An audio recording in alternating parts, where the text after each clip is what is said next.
Chapter 16. JT's comic relief and new word, mamfa, changed the mood of the Sunday dinner. Just as suddenly as family ties severed, one simple toddler word brought them together again. After lunch, Sam sincerely offered to help her mother clean up the kitchen. "Why don't you go take a shower?" Her mom's smile made things feel almost normal again. "Yeah, you really smell." Lily crinkled her nose like a true snob. "Lily? Well, she does." Mary Beth, always on her sister's side. "Mary Beth?" "Yes, ma'am." Sam didn't have the energy to spend on being angry with their sisters, and the thought of a shower really did sound appealing. "Call me to put a new dressing on your stitches when you're finished," her mother yelled across her shoulder from the kitchen sink as Sam hobbled toward the bathroom. Removing the gauze pad from her stitches proved no easy task. The tape around the gauze came off easily, only leaving a sticky black goo on her ghostly white skin. However, the mesh gauze pad, totally different story. Something stuck. As soon as Sam tried to remove even the smallest corner, sharp pain pierced her entire leg. She only had one tiny stitch exposed, and she sweated and panted like a dog. The harder she tried to remove the stuff, the more intense the pain. She sat down on the toilet lid, propped her leg up on the bathtub, and tried again. Her scream of agony must have been louder than she thought, because Lisa Flynn's head popped through the door like a jack-in-the-box. "Baby, are you okay?" I can't get this gauze off." Sam let the tears flow. "Here, let me help." And before Sam could protest, her mother's skilled fingers wet the clotted cloth and extricated the bandage as only a skilled elementary teacher could do. Now Sam didn't cry. She wept. Big, heaving sobs came from somewhere inside that she didn't know existed. "Mommy, I'm so sorry. I'm so sorry. I know I scared you to death. I'm so sorry." She kept crying over and over. Somehow she went from being on the toilet seat to being in her mother's lap. The familiar rocking motion and hair stroking helped her gulping sobs turn into only weak whimpers. "I know, baby. Just tell me what happened. What were y'all doing out there?" Sam started to tell her mother everything. She would understand about Ellen. When Sam was little, she thought her mother loved Ellen as much as she did. The three of them had tea parties together, and her mother always included Ellen in the conversation. Her mother set the place at the dinner table for Ellen. After her sisters were born, her mother included Ellen even more. She would buckle her in the passenger seat of the car because Lisa knew Ellen was big enough to ride up front. While watching TV, she would rock a baby on the floor in a car seat and let Ellen sit on her right side while Sam curled up on the left. Lisa's encouragement kept Ellen alive for Sam, probably longer than most kids kept imaginary playmates. "I knew, Mom, when I went over to Aubrey's that she wanted to go to that party and not a movie."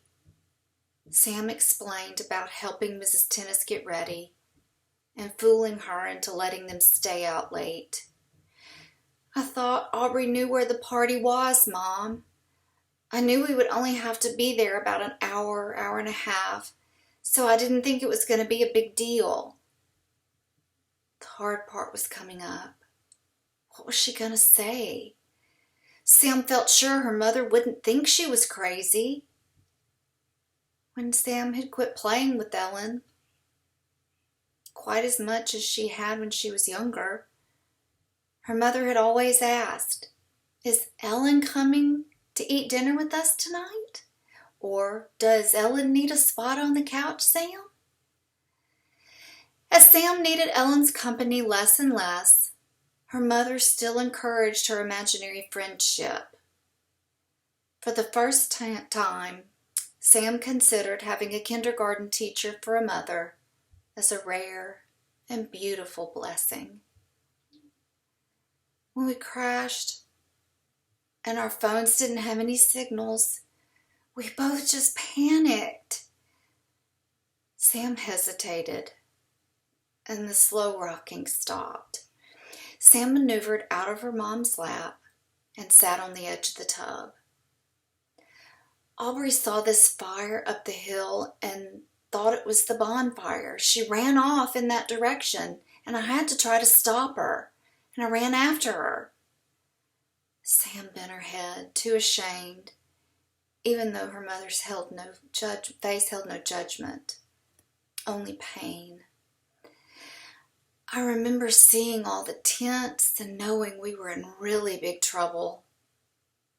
Sam stopped here. She knew better than to go on blaming Aubrey for the majority of their stupidity. The Flynn clan, big on personal responsibility. She made the choice to spend the night with Aubrey, even if her dad had encouraged her to.